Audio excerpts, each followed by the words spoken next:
Skip it up and that up. So just in case you didn't give a shit enough about Android consoles with the Ouya and the 8 billion other ones that came out, Amazon is still making theirs. It was actually supposed to be out last year, but they're still moving forward with the project. Lab 126 that Amazon owns, who works on the Kindle tablets, they're working on the console. Some people have seen it. They say it looks like a PS1, not the actual original PlayStation 1, the PS1 that came out when the PS2 was released, except it's more square. They actually had meetings with game developers. And here's the exciting part. It's going to be under $300. The article from IGN says that like that's a good thing. Now, if you're interested in buying this, I want you to come here. Come a little closer. Come here. How many more of these things do we need and do not do well to make people realize that Android consoles are pointless, especially when you could get a tablet that does the same thing?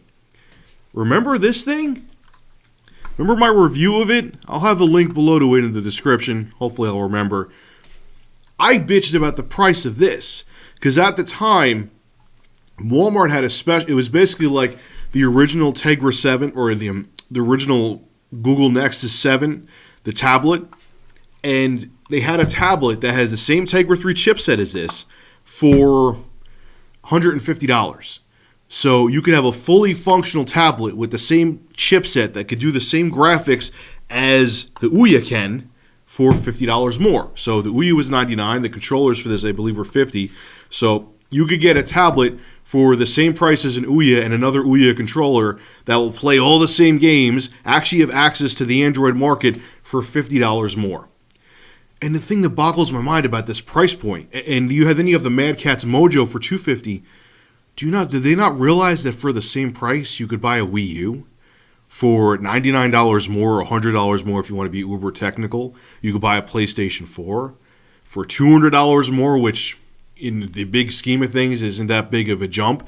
You could buy an Xbox One, or you could actually build for $500, only $200 more than what this Amazon. I mean, maybe it might be $250. They said under $300, but that makes me think it's gonna be like $299.99.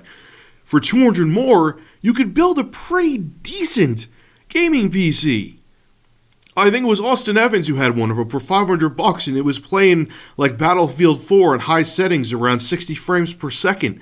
Like, there's just so many better options out there. Like, I don't understand what market they're going after. They've tried this over and over again.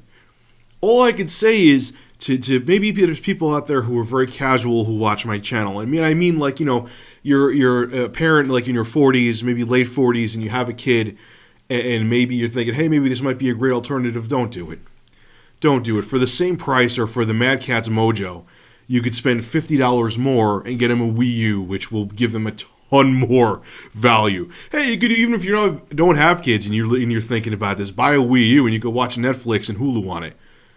And the thing that bothers me too, they're saying, oh, because the Mad Catz Mojo has the Tegra 4 chipset. Some people actually defend it with that. They're coming out with the Tegra K1 chipset, which actually is more powerful than the Xbox 360 and PS3. Did you see the graphics demos of that?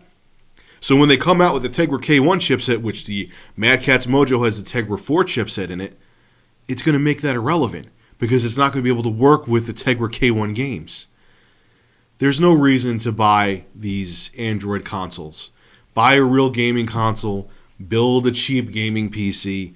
It's a waste of money. It's a waste. And if you really want an Android console, make sure you just get an Android tablet with an HDMI out and hook up a Bluetooth controller to it. It'll give you more functionality for the same price, if not cheaper than $300, and you'll be able to do a shitload more. It's a joke. Stay away from these things. And I can't believe Amazon's even trying it after all the disasters that have been out there. I'm looking at you. I haven't touched this thing in like 8 months. All right, guys, this is Rich of Review Tech USA signing out. Make sure to rate, comment, favorite, and subscribe. And as always, thank you for supporting my channel. Have a good one.